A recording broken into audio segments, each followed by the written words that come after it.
Well, it's time now for our In Focus Health segment. Our health reporter Linord Moudou joins us now with some startling information on malaria. Lino, hello, welcome. Vincent.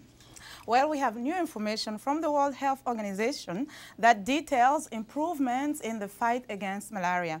WHO statistics show that every 45 seconds a child dies of malaria, as opposed to every 30 seconds in the recent past. Professor Awa Marikol-Sek, Executive Director of the Rollback Malaria Partnership, says a key reason for the improvement is because malaria has been a high priority on the development agenda over the past 10 years. With all the advocacy work done by all the partners, what we have seen is in G8, in the G20, in the African Union presidential meetings, everywhere malaria is on the agenda, and malaria is very clearly considered as one of the entry points if we want to achieve the Millennium Development Goals. The second is the financial support countries have. 10 years ago, we had something like $60 million for all the fights against malaria. With this money, which has increased to reach in 2010 $2 billion, we have seen now a difference. In coverage, a lot of countries now has BetNet coverage at a level of 80, 90%, some universal coverage with nets. Particularly now in Africa, this progress has been very, very clear. We have also for all the treatment, spraying in-house, everything is going up. But also political will in countries. And Kolsek says, despite these improvements in the global fight against malaria, many challenges lie ahead. Be sure to watch In Focus on Tuesday, when we'll have a full interview on malaria with Professor Awa Marikol-Sek. For many years, the WHO has recommended artesunate for the treatment of severe malaria in adults. The organization recently revised its guidelines to also include children. In a new report called Making the Switch, Médecins Sans Frontières calls on governments in Africa to follow the guidelines and switch from quinine to artesunate. Joining us now from our studios in London to tell us more is Dr. Nathan Ford, Medical Coordinator for MSF's Campaign for Access to Essential Medicines. Dr. Ford, welcome to the program. Thank you. Welcome. First off, tell us, why is quinine no longer effective to treat malaria? Well, as you rightly mentioned, we realized through studies over the 90s and the mid-2000s that artesunate was a much more effective drug for quinine, but that evidence was mainly for adults, and it was mainly in Southeast Asia.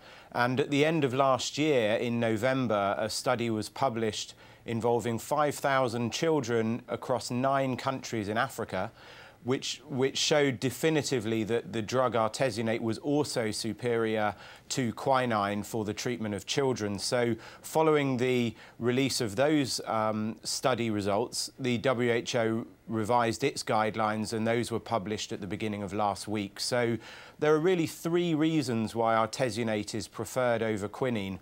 The first is that it's much better at reducing mortality.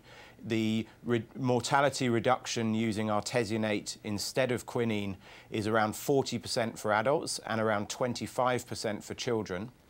The second reason is it's much easier to administer. Quinine is a drug that has to be administered via a drip over several days, and it's quite complex to administer. And around 1 in 4 patients in studies in South Africa and Uganda who are being given quinine, it's misadministered. It's either underdosed or overdosed, which of course is a big problem. And the third reason is it has less side effects. Quinine has a number of side effects. A very important one is it lowers blood sugar levels, and that can be potentially fatal, particularly for pregnant women. And artesunate has much fewer side effects. So it reduces the chances of death, it reduces the chances of side effects, and it's also much easier to administer. But some critics say that artesunate might be a problem in poor settings, like in some countries in Sub-Saharan Africa, considering its price. I think it's about $3 US dollars to treat one child compared to about $1. How do you address this issue regarding cost? Well, the report we released calls on African governments to make the switch, and as you said, the WHO has been recommending artesunate for adults since 2006, but very, very few African countries are using artesunate even for adults. So we're very concerned that the WHO has released its guidelines saying this should also be for children. There are around 800,000 deaths from severe malaria every year, and 90% of those deaths are in children in Africa. So the guidelines are very clear, but we know from the guideline, the recommendations for adults, that it won't go from guidelines in Geneva to practice on the ground overnight. There has to be an effort to make the switch. But as you rightly say, African governments need support. Firstly, we're asking them to move from a drug that they've used for generations, that health workers are very familiar with, quinine, to a drug that most health workers have never used before. And that requires training and technical support to allow the health providers in some of the rural, poorest countries in the world to familiarize themselves with a newer drug. The second big issue is price. Artesunate is around 3 times more expensive than quinine, but it's not a huge amount of money on the global scale. Globally, we estimate it will cost around $50 million in total if every child was treated with artesunate, and that's around $30 million additional if you subtract the cost of quinine that is already being dealt with by African governments. So we need money to support African countries, but it's not huge sums of money.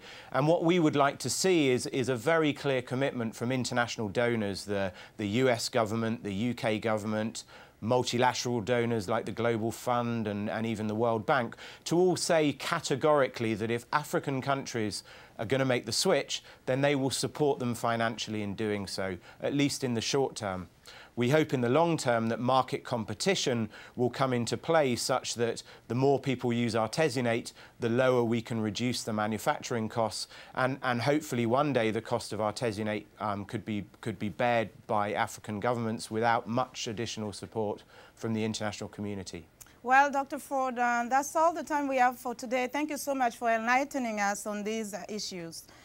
And this was Nathan Ford, Medical Coordinator for MSF's campaign for access to essential medicine, joining us from London. Vincent? Yes, and I have to thank you very much, Linord, for that very, very enlightening segment.